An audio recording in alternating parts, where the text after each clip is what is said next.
Au nom d'Allah, le tout miséricordieux, le très miséricordieux. Assalamu alaikum wa rahmatullahi wa barakatuh, mes chers frères et sœurs, chers amis de la chaîne Histoire coranique. C'est un immense bonheur pour moi de vous retrouver aujourd'hui. Avant de plonger dans le vif de notre sujet, je tenais à vous remercier personnellement pour votre présence et votre fidélité. Préparer ce contenu n'est pas seulement un travail pour moi, c'est un voyage spirituel que je suis honoré de partager avec des êtres humains qui, comme moi, cherchent à s'élever et à comprendre les trésors de notre histoire. Aujourd'hui, nous allons ouvrir ensemble un chapitre d'une beauté rare. Nous allons remonter le temps jusqu'à la 2e année de l'Hégire, dans les ruelles baignées de lumière de Médine. Nous allons découvrir comment Allah, l'Exalté et le Très-Haut, a instauré le jeûne du Ramadan, non pas comme une contrainte soudaine, mais comme un remède progressif pour l'âme. Nous parlerons des défis physiques des premiers compagnons, de la sagesse des révélations successives et de ce moment historique où la faim s'est transformée en une victoire éclatante à Badr. Installez-vous confortablement, car ce récit a été préparé avec beaucoup de soin et de cœur, spécialement pour vous. En cette 2e année de l'Hégire, l'atmosphère de Médine, la ville illuminée, est empreinte d'une ferveur singulière. Les Mouadjiroun, ces exilés de la foi qui ont abandonné les supplices de la Mecque, et les Ansar, les auxiliaires dévoués, forment désormais un corps unique sous l'égide du messager d'Allah, que la paix et le salut d'Allah soient sur lui. Pourtant, au sein de cette communauté naissante, un pilier fondamental manquait encore à l'édifice de l'islam, un acte d'adoration capable de polir les cœurs comme le sable polit le métal, un test de maîtrise de soi qui distingue le croyant sincère du simple suiveur. Ce texte vous propose une immersion totale dans cette chronologie glorieuse. Nous allons explorer, étape par étape, comment Allah, l'Exalté et le Très-Haut, a instauré le jeûne du mois de Ramadan. Comment les compagnons, que l'agrément d'Allah soit sur eux, percevaient-ils le jeûne avant cette obligation? Quelle sagesse se cache derrière la progressivité de cette loi? Dévoilons ensemble ce chapitre d'or, éclairé par les preuves authentiques de la tradition prophétique. Le jeûne, ou siyam, n'est point une innovation propre à la révélation coranique, c'est un fil d'or qui traverse l'histoire de l'humanité depuis la création. Dès l'aube des temps, Allah, le créateur de l'univers, a prescrit cette abstinence à chaque nation et à chaque prophète, bien que les modalités et les durées aient varié. L'objectif est resté immutable à travers les millénaires, élever l'esprit au-dessus des besoins de la chair et ancrer la taqwa, la piété vigilante, dans l'âme. Adam, que la paix soit sur lui, le premier homme et premier prophète, observait déjà des jours de jeûne comme moyen de retour constant vers son Seigneur. Les récits rapportent que même les anges s'émerveillaient devant la capacité de l'homme, créature faite d'argile et de désir, à renoncer à ce qui lui est vital par simple amour pour son Créateur. Nour, que la paix soit sur lui, il pratiquait le jeûne pour fortifier sa patience, alors qu'il prêchait au milieu d'un peuple noyé dans l'idolâtrie. Ibrahim, l'ami d'Allah, que la paix soit sur lui, on raconte qu'il jeûnait en signe de gratitude infinie après être été miraculeusement sauvé du brasier des tyrans. Moussa, l'interlocuteur d'Allah, que la paix soit sur lui, l'histoire sacrée nous enseigne qu'il jeûna 40 jours consécutifs sur le mont Sinaï, avant d'avoir l'honneur de recevoir la Torah. Issa, le Messie et Esprit d'Allah, que la paix soit sur lui, il se retirait dans le désert pour de longues périodes d'abstinence afin de fortifier son lien spirituel face aux tentations de ce monde.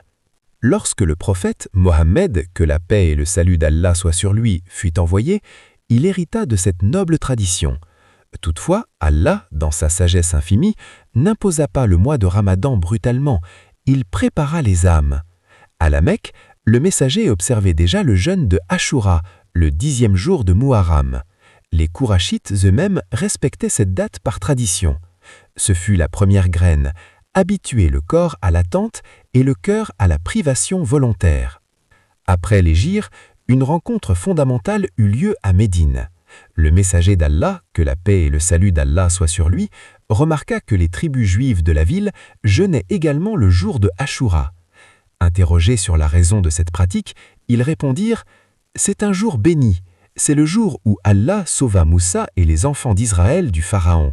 Par reconnaissance, Moussa jeûnait ce jour. Le prophète, avec une certitude prophétique, déclara « Nous avons plus de droit à Moussa que vous ». Il jeûna alors et ordonna aux musulmans d'en faire autant. À cette époque, ce jeûne revêtait une importance telle que certains compagnons y préparaient même leurs enfants, utilisant des jouets en laine pour les distraire de la faim jusqu'au coucher du soleil. Parallèlement, la pratique des jours blancs, les Ayyam al-Bid, les 13e, 14e et 15e jours de chaque mois lunaire, devint une sunna ancrée. Ces exercices spirituels réguliers servaient de classe préparatoire à l'obligation majeure qui allait bientôt descendre du 7e ciel. Nous sommes au mois de Chaban, de la 2e année de l'Hégire. L'archange Djibril, que la paix soit sur lui, descend avec les versets de la sourate Al-Baqarah.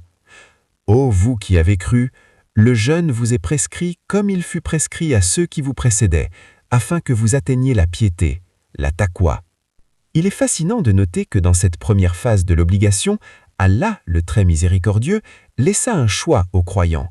Le verset suivant, 184, stipulait que celui qui trouvait le jeûne trop éprouvant pouvait choisir de nourrir un pauvre, fidya, à la place de l'abstinence. C'était une étape pédagogique. La communauté devait intégrer la notion de sacrifice sans se sentir écrasée par la rigueur. Le jeûne n'était pas un châtiment, mais une médecine pour l'âme. Rapidement, les compagnons les plus vigoureux choisirent le jeûne par amour, tandis que les plus fragiles compensaient par la charité, créant ainsi un équilibre social et spirituel inédit à Médine. Peu de temps après, la permission de choisir entre le jeûne et la compensation fut abrogée par un décret plus ferme et plus glorieux. Le mois de Ramadan est celui au cours duquel le Coran a été descendu comme guide pour les gens. Quiconque d'entre vous est présent en ce mois, qu'il jeûne. Désormais, le Ramadan devenait un pilier inamovible. Le lien entre le jeûne et la révélation du Coran était scellé. On ne jeûnait plus seulement pour se purifier, mais pour célébrer l'instant où la parole divine a touché la terre pour guider l'humanité. Le messager d'Allah, que la paix et le salut d'Allah soient sur lui, annonça alors les mérites immenses de ce mois. Les portes du paradis s'ouvrent, celles de l'enfer se ferment et les démons sont enchaînés. Chez Damman, une règle initiale rendait l'exercice particulièrement périlleux. Au tout début de l'obligation du Ramadan, la règle était ainsi. Une fois que vous aviez rompu le jeûne au coucher du soleil, vous pouviez manger et boire, mais seulement jusqu'à ce que vous endormissiez. Si le sommeil vous gagnait, même pour quelques minutes après le maghrib, il vous était interdit de consommer quoi que ce soit jusqu'au lendemain soir. Imaginez les compagnons, comme Qaïs ibn Sirma, que l'agrément d'Allah soit sur lui. Cet homme courageux travaillait toute la journée dans les palmeraies sous une chaleur accablante. Un soir, rentrant épuisé, il demanda à son épouse s'il y avait de la nourriture. Pendant qu'elle s'affairait à lui préparer un repas modeste, l'épuisement le terrassa et il s'endormit. Lorsqu'il se réveilla, la règle s'appliquait, il ne pouvait plus manger. Il repartit le lendemain au travail, le ventre vide depuis plus de 36 heures. À la moitié de la journée, son corps lâcha et il s'évanouit. Cet incident émut profondément le messager d'Allah, que la paix et le salut d'Allah soient sur lui. C'est alors qu'Allah fit descendre une facilité qui réjouissa les musulmans plus que tout autre. Mangez et buvez jusqu'à ce que se distingue pour vous le fil blanc de l'aube du fil noir de la nuit. La restriction liée au sommeil fut levée. Le souhour, le repas du aube, devint une bénédiction et une distinction pour cette communauté. Pour comprendre pourquoi Allah, le Très-Haut, a choisi le jeûne comme pilier central, il faut plonger dans la réalité vécue par les compagnons de Médine. Ce n'était pas une simple privation calorique, c'était une déconstruction du nafs, l'ego. Dans les premiers jours du Ramadan obligatoire, les musulmans apprirent une leçon fondamentale. L'homme n'est pas qu'un estomac à remplir. En refusant l'eau alors que la gorge est sèche sous le soleil de l'Arabie, le croyant affirme sa supériorité sur sa condition animale. Le messager d'Allah, que la paix et le salut d'Allah soient sur lui, enseignait que le jeûne est un bouclier non seulement contre le feu de l'au-delà, mais contre les assauts de nos propres désirs ici-bas. À Médine, cette transition fut palpable. On raconte que l'on entendait moins de disputes sur les marchés. Le silence de la faim imposait une forme de respect mutuel. Les compagnons, que l'agrément d'Allah soit sur eux, comprirent que si l'on peut se priver de ce qui est licite, la nourriture, on devient naturellement plus fort pour s'interdire ce qui est illicite, le mensonge, la médisance, la colère. Imaginez-vous assis dans la mosquée de Médine, dont le toit est fait de palmes et le sol de sable. Le messager d'Allah, que la paix et le salut d'Allah soient sur lui, s'adresse à la communauté pour leur donner la force de tenir. Le prophète disait « Il y a dans le paradis une porte appelée Al-Rayyan, par laquelle seuls les jeûneurs entreront au jour de la résurrection. » Ces paroles étaient un baume pour les cœurs fatigués. Pour un homme qui avait passé sa journée à puiser de l'eau sous 40 degrés, l'idée d'une porte céleste dédiée à sa soif terrestre changeait tout. Il insistait aussi sur la dimension cachée du jeûne. Contrairement à la prière que l'on voit ou à la zakat que l'on donne, le jeûne est un secret entre le serviteur et son Seigneur. Personne ne sait si vous avez bu en cachette, sauf Allah, l'Omniscient. C'est l'école de la sincérité pure, al-ikhlas. C'est pourquoi le prophète rapportait ce hadith qudsi « Toute œuvre du fils d'Adam lui appartient, sauf le jeûne, car il est pour moi, et c'est moi qui en donne la récompense. » Le ramadan changea radicalement l'urbanisme spirituel de Médine. Les nuits, autrefois calmes, devinrent vibrantes de murmures et de lumière. C'est durant ces premières années que fut révélée la grandeur de la nuit du destin, Laylat al-Qadr. Le Coran nous dit qu'elle est meilleure que 1000 mois. Les compagnons, avides de cette récompense infinie, transformèrent les 10 dernières nuits du mois en une veille ininterrompue. C'était un spectacle bouleversant. Des hommes et des femmes, épuisés par le jeûne de la journée, restaient debout, les larmes aux yeux, récitant les versets qui venaient de descendre. Ils cherchaient cette nuit où les anges, menés par l'archange Jibril, que la paix soit sur lui, descendent sur terre pour saluer les croyants jusqu'à l'aube. Cette ferveur nocturne forgea l'identité de l'Oumma, une communauté qui travaille le jour et prie la nuit. Le ramadan fut aussi l'outil le plus puissant pour briser les barrières de classe à Médine. Pour la première fois, le riche commerçant kouraïchite et l'esclave affranchi comme Bilal al-Habashi, que l'agrément d'Allah soit sur lui, ressentaient exactement la même douleur à l'estomac au milieu de l'après-midi. Cette douleur partagée créa une empathie indestructible. Allah, le très généreux, instaura à la fin de ce mois la zakat al-fitr. Cette aumône obligatoire permettait à chaque membre de la communauté, même le plus pauvre, de célébrer la fête de Aïd avec dignité. On ne pouvait pas avoir jeûné ensemble et laisser son voisin avoir faim le jour de la fête.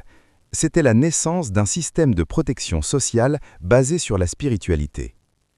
Revenons sur ce 17 Ramadan de l'an 2. Historiquement, aucune armée n'aurait dû gagner dans ces conditions. Les musulmans étaient en infériorité numérique de 1 contre 3. Ils étaient mal équipés, et surtout, ils étaient au cœur de leur premier grand jeûne obligatoire. Le récit de Badr nous apprend que la force ne réside pas dans les muscles, mais dans le soutien d'Allah, le puissant. Alors que les guerriers musulmans avançaient, la soif de leur gorge était compensée par la certitude de leur cœur. Le Coran mentionne que des milliers d'anges sont descendus pour les soutenir. Pourquoi ce miracle a-t-il eu lieu pendant le Ramadan ? Parce que le jeûne avait purifié les compagnons. Ils étaient devenus des réceptacles prêts à recevoir l'aide divine. En vidant leur corps de nourriture, ils avaient rempli leur âme de foi. Badr fut la preuve physique que le Ramadan n'est pas un mois de sommeil, mais le mois des grandes réalisations. Chers frères et sœurs, chers amis d'histoire coranique, ce voyage au cœur de la 2e année de l'Hégire nous montre que le Ramadan est bien plus qu'une pratique religieuse. C'est un processus de transformation humaine orchestré par Allah, le sage. En regardant ces hommes et ces femmes de Médine, nous comprenons que chaque goutte de sueur et chaque seconde de patience sous le soleil avait un sens. Ils ont construit les fondations sur lesquelles nous nous tenons aujourd'hui. Qu'à chaque fois que nous portons une date à nos livres au moment du Maghrib, nous nous connectons à cette chaîne d'or qui remonte à Adam, que la paix soit sur lui, passe par Moussa, que la paix soit sur lui, et trouve sa perfection avec le prophète Mohammed, que la paix et le salut d'Allah soient sur lui. Pour bien saisir l'épreuve, il faut visualiser Médine en ce mois de Ramadan de l'an 2.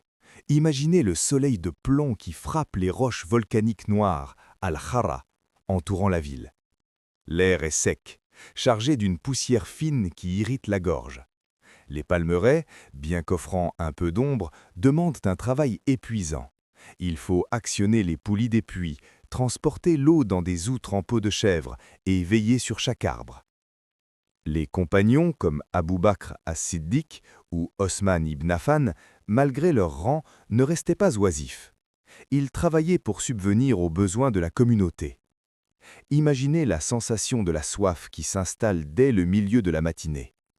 La salive se fait rare, la langue colle au palais. Pourtant, dans les marchés, on n'entendait plus les cris habituels des marchands. Un calme sacré enveloppait la cité. Le messager d'Allah, que la paix et le salut d'Allah soient sur lui, passait parmi eux, leur adressant un sourire qui, disent les récits, faisait oublier la faim la plus tenace. Il leur rappelait que chaque battement de cœur d'un jeûneur est une glorification, tasbih. On oublie souvent le rôle crucial des femmes de Médine dans cette première année d'obligation. Elles étaient les gardiennes du foyer et les premières à préparer le terrain spirituel. Aïcha, la mère des croyants, que l'agrément d'Allah soit sur elle, racontait plus tard la simplicité de leur rupture de jeûne. Souvent, il n'y avait ni pain ni viande. 2 choses noires suffisaient, l'eau et les dattes. Imaginez la scène.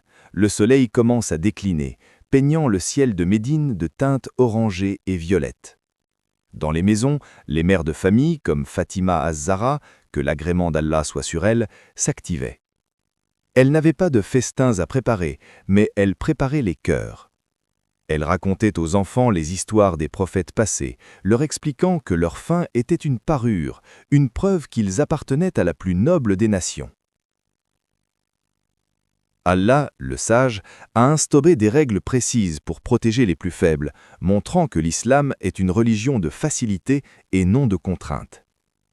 C'est durant cette période que furent précisés les statuts du voyageur et du malade. Le messager d'Allah, que la paix et le salut d'Allah soient sur lui, fut interrogé. Que faire si le voyage est trop long? La réponse divine descendit, limpide.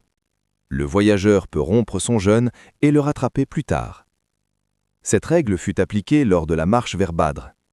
Certains voulaient continuer à jeûner pour zèle, mais le prophète leur rappela que l'acceptation de la facilité accordée par Allah, le Très-Haut, est aussi un acte d'adoration. Ce ne sont pas les estomacs vides qui gagnent les batailles, mais les cœurs soumis aux ordres d'Allah, semblait dire chaque geste du messager.